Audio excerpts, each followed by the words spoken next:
नमस्कार दोस्तों। आज मैं लेकर आई हूँ एक पारिवारिक कहानी। अगर आपको अच्छी लगे तो प्लीज हमारा चैनल सब्सक्राइब करें। माँ, मैं सच बोल रही हूँ। भैया छुप छुप कर भाभी के लिए बाहर का खाना लाते हैं और भाभी कभी हमें नहीं देती। अरे मैं तो छोटी ननद हूँ, कम से कम मुझे तो खिला सकती है।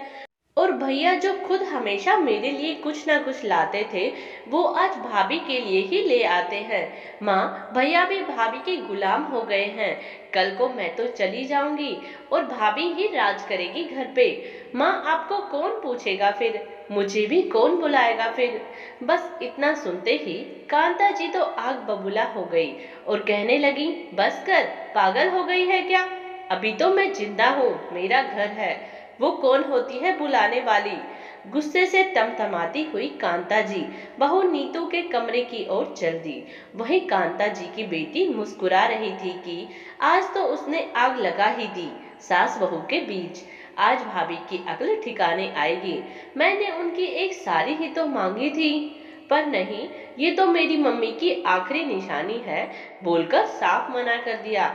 कौन सी दो चार ननद है, एक मैं ही तो हूँ अकेली। मुझे वो साड़ी दे ही सकती थी। मुझे कितना बुरा लगा था।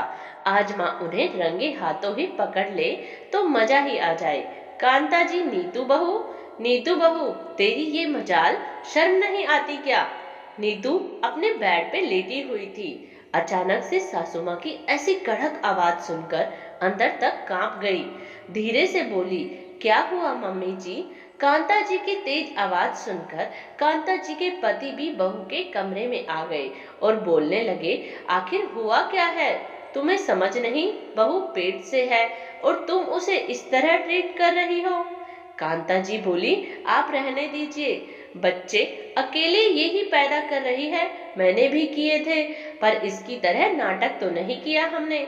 छोटा सा परिवार है अपना, और इसमें भी ये बाहर से खाना मंगवा मंगवा कर खाती है।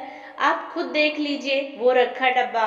इतने में ही कांता जी का बेटा, जो वॉशरूम में था, बाहर आ गया और कहने लगा, क्या हुआ माँ, क्यों चिल्ला रही हो बेवजह? माँ ने कहा, तेरी बहू के नाटक नहीं चलेंगे यहाँ, और तू चुपचाप इसका साथ दे रहा है, इसके लिए बाहर से लाता है। मैंने घर में कभी कोई बंदिश लगाई है क्या? जो इसका मन करता है सब बनाती हूँ। बाहर का इस अवस्था में नुकसान भी करता है। और ऐसे तेरी छोटी बहन भी है घर में, उसे छोड़कर तुम अकेले कैसे खा लेते हो? शर्म नहीं है तुझे भी? जोरू का गुलाम हो गया है। कान खोलकर सुन ले, मेरा घर है ये, मुझे कतई बर्दाश्त नहीं होगा ये सब। कांता जी का बेटा भी अब गुस्से में बोला, बस करो माँ, बहुत हो गया। अब तो चुप होने का नाम ही नहीं लेती हो। बिना असलियत जाने शुरू हो गई। और किसने कहा आपको कि आपकी बहू ने मिठाई मंगवाई थी और चुपचाप खा ली? अरे माँ, कल तुम्हारी और पापा की एनिवर्सरी है ना, इसीलिए नीतू ने सोचा कि रात में 12 बजे माँ पापा की एनिवर्सरी सेलिब्रेट करेंगे, क्योंकि आजकल यही ट्रेंड है। और तुम हो कि अपनी बेटी की बातों में आ गई। कहाँ है वो? उसने मुझे मार्केट में देख लिया था, इसीलिए उसी ने ये आग लगाई है तुम सास बहू के बीच में। अभी यहाँ अपनी भाभी के साथ ऐसा कर रही है, आगे जाके क्या करेगी? समझाओ उसे थोड़ा। इतने में ही कांता जी की बेटी नेहा आ जाती है और उसने सभी से और अपनी भाभी से माफी मांगी। लेकिन कांता जी को इतना गुस्सा आ रहा था कि सीधे ही हाथ उठाने लगी।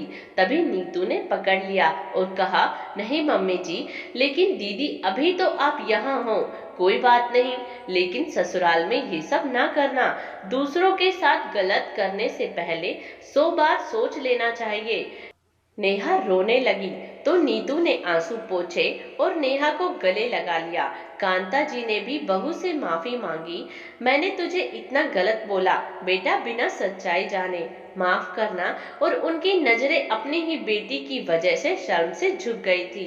दोस्तों, घर परिवार में एक दूसरे को गलत ठहराने से पहले अच्छे से उसके बारे में जान लेना चाहिए, क्या वो सच में गलत है।